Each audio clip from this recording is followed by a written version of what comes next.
സുന്ദരി.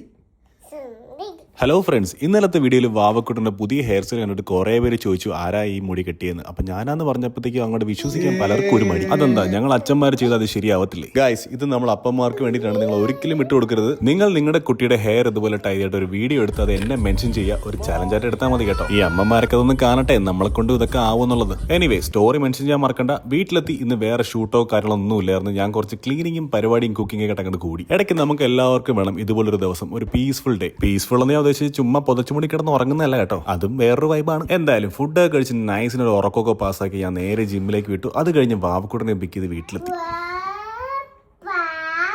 കഴിഞ്ഞ ദിവസം അമ്മ പോയപ്പോഴത്തേക്കും വാവയ്ക്ക് വേണ്ടി കുക്ക് ചെയ്ത് വെച്ച പാസ്തയാണ്. വാവ അടിച്ചു വിടുന്ന കണ്ടില്ലേ? ഞാൻ നാളത്തെ ഫുഡിനുള്ള ചിക്കനൊക്കെ മസാല പുരട്ടി വെച്ച് വാവനെ ഫ്രഷ് ആക്കി കൊണ്ട് കിടത്തിയതാണ് കേട്ടോ. വെച്ച കോഴിന്റെ മണം അടിച്ചപ്പോഴത്തേക്കും ആളതാ പറന്നെത്തിയിട്ടുണ്ട്. അപ്പോഴേക്കും എന്റെ പ്ലേറ്റ് കാലിയായിട്ടുണ്ടായിരുന്നു. So guys, Tata.